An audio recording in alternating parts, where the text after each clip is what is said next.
Assalamualaikum dan salam sejahtera. Kumpulan kami akan membentangkan berkenaan dengan program Hikmat Masyarakat. Kumpulan kami akan membuat program Hikmat Masyarakat yang merangkumi aktiviti gotong royong membuat kebun hidroponik dan pelbagai lagi aktiviti selama 3 hari bermula pada 30 Julai 2022 sehingga 1 Ogos 2022 yang bertempat di Rumah Anak Yatim dan Mahat Tafiz, Tuaran, Kota Kinabalu, Sabah. Ahli kumpulan kami terdiri daripada saya sendiri, Fadzil bin Hardi, Peter Canisius, Benjamin B.S. Lojingau, dan Loses Halfberry Razlan atau Boyo. Pendahuluan. Program yang akan dijalankan adalah membangunkan penanaman sayur berasaskan sistem hidroponik, kebun hidroponik, dan bergotong royong membersihkan kawasan rumah anak yatim. Cetusan idea bagi program ini menunjukkan keprihatinan dan kesedaran keperluan sumber makanan organik bagi keperluan rumah anak yatim. Selain daripada itu, membantu sedikit sebanyak keperluan rumah anak yatim. Masyarakat perlu peka dan sensitif bahawa anak yatim adalah salah satu bahagian dalam satu masyarakat yang perlu dibantu dan diberi perhatian khusus. Program Hikmat Masyarakat ini memberi peluang, pengalaman dan kemahiran dalam menjalankan program dari segi perancangan, pengurusan dan pelaksanaan suatu program. Objektif program ini adalah menunjukkan sikap yang positif terhadap kepentingan perkhidmatan kepada komuniti serta mendekatkan diri dengan masyarakat. Selain itu, objektif program ini juga menampilkan dan menghayati ciri-ciri insan yang berakhlak mulia dan nilai yang positif. Yang ketiga pula, merancang, melaksana, memimpin program, bekerjasama dan mengambil peranan secara aktif dalam kumpulan. Dan akhir sekali, objektif program ini adalah memupuk semangat kecintaan terhadap budaya tolong-menolong, bantu-membantu sesama masyarakat serta berganding bahu dengan badan, bukan kerajaan dalam menjaga kebajikan anak-anak yatim. Seterusnya, saya akan serahkan kepada rakan saya untuk membuat pembentangan. Hello, saya Benjamin. Nombor matriks 290571.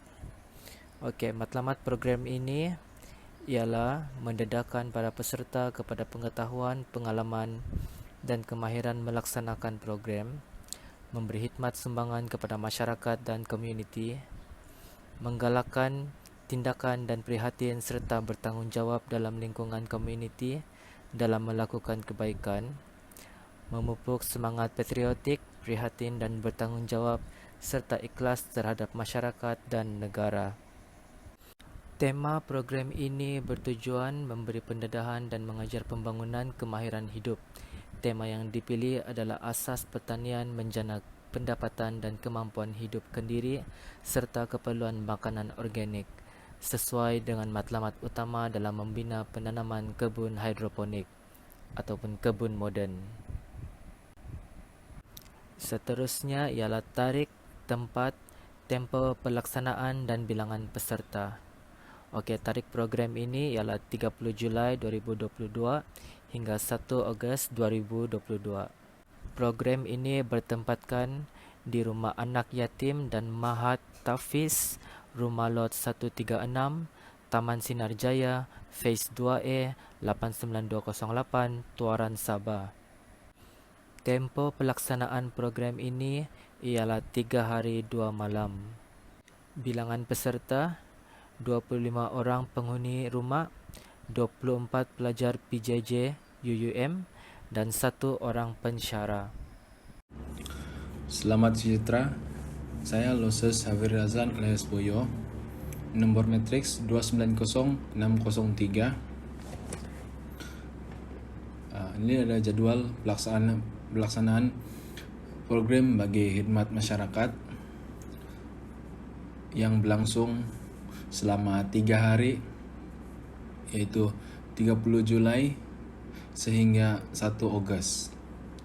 Untuk hari pertama iaitu 30 Julai bersamaan dengan hari Sabtu, seawal pagi jam 7 berkumpul sarapan pagi dan taklimat mengenai pelaksanaan khidmat masyarakat tersebut. Jam 8 pagi bertolak dari UUM PES PJJ Cawangan Kota Kinabalu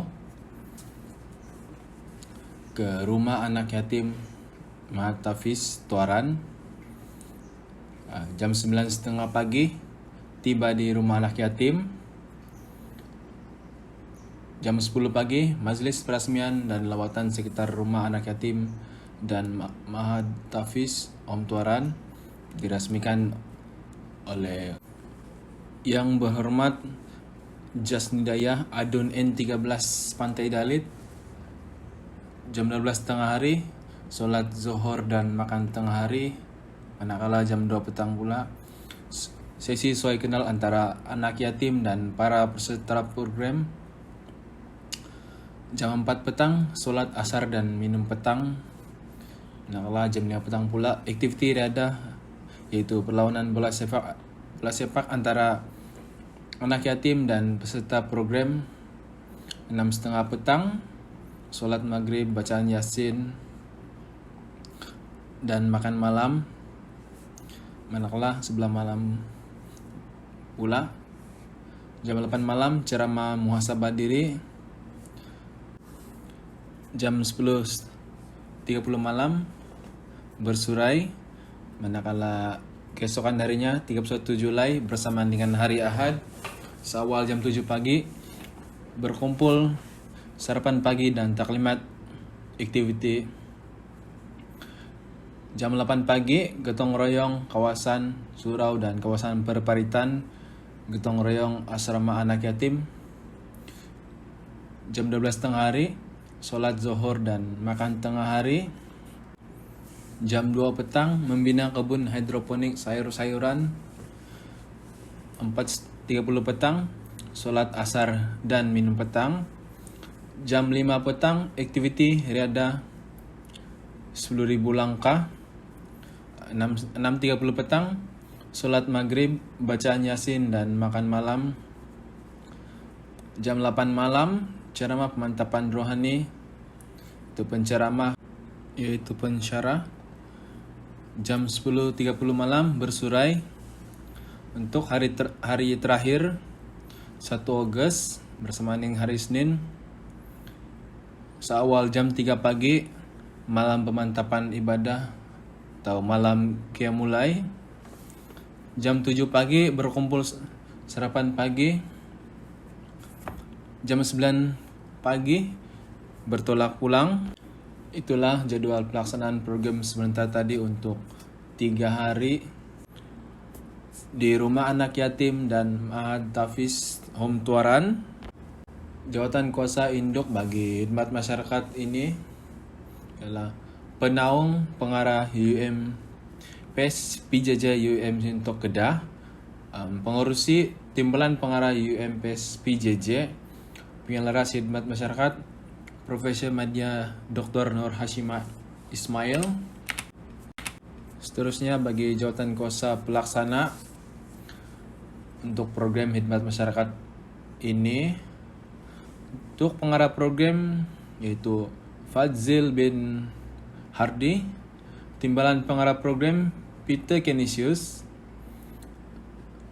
Setiausaha Benjamin B.S. Lojingau, Bendari yaitu saya sendiri Ustaz Hafir Razlan alias Boyo.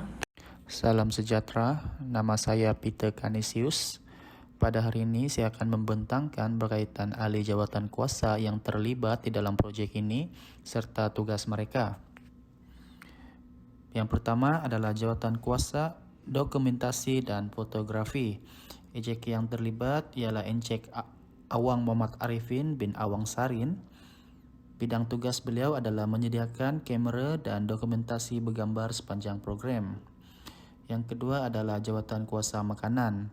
EJK yang terlibat adalah Cik Nurul Nadia binti Jamil. Tugas beliau adalah menguruskan makanan dan jamuan penghuni home tuaran dan peserta. Jawatan kuasa yang ketiga pula ialah pengangkutan. EJK yang terlibat adalah Encik Muhammad Wafa bin Yusuf. Tugas beliau adalah mengurus sewaan van bagi kegunaan pengangkutan peserta. Yang keempat pula adalah jawatan kuasa keselamatan dan kebajikan. EJK yang terlibat ialah Encik Wenster Jomi. Tugas beliau adalah menjaga keselamatan dan kebajikan peserta sepanjang program. Jawatan kuasa yang kelima pula adalah pengacaraan. EJK yang terlibat ialah Encik Amir Firdaus bin C. Abdul Aziz. Tugas beliau ialah memastikan kelancaran setiap aktiviti program. Dan terakhir adalah jawatan kuasa perkakasan dan bahan. EJK yang terlibat adalah Encik Muhammad Aftazir bin Maidin, dan tugas beliau adalah menyediakan dan memastikan perkakasan dan bahan yang diperlukan sepanjang program itu lengkap. Bagi anggaran pendapatan pula, pendapatan yang pertama daripada kutipan ahli, setiap kutipan dibuat sebanyak RM100, didarab dengan 24 orang berjumlah RM2.400. Daripada sumbangan YB pula, kumpulan kami menganggar YB akan memberi sumbangan sebanyak RM1.000 dan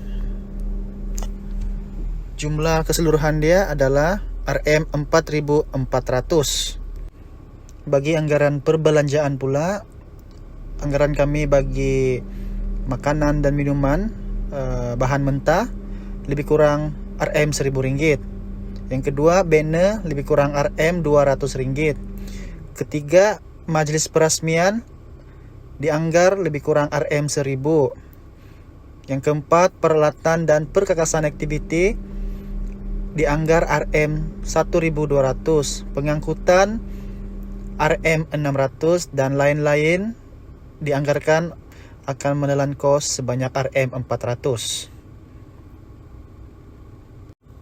Diharapkan program ini akan memberi impak positif dan membawa manfaat dan kebaikan kepada semua, terutama sekali kepada golongan anak-anak yatim dan juga kepada golongan-golongan yang sewaktu dengannya. Kerana dengan projek ini ataupun program yang kami adakan ini dapat memberi sedikit pengetahuan kepada mereka untuk memulakan sendiri bisnes ataupun aktiviti-aktiviti yang boleh menjanakan hasil, di mana ia juga boleh menjimatkan kos kerana projek penanaman hidroponik ini sangat tidak menggunakan kos yang besar, dan harapan kami agar projek ini dapat memberi sedikit sebanyak peluang dan kebaikan kepada mereka. Sekian, terima kasih. Diharapkan program ini akan memberi impak positif dan membawa manfaat dan kebaikan kepada semua, terutama sekali kepada golongan anak-anak yatim dan juga kepada golongan-golongan yang sewaktu dengannya. Kerana dengan projek ini ataupun program yang kami adakan ini dapat memberi sedikit pengetahuan kepada mereka untuk memulakan sendiri bisnes ataupun aktiviti-aktiviti yang boleh menjanakan hasil, di mana ia juga boleh menjimatkan kos kerana projek penanaman hidroponik ini sangat tidak menggunakan kos yang besar, dan harapan kami agar projek ini dapat memberi sedikit sebanyak peluang dan kebaikan kepada mereka. Sekian, terima kasih.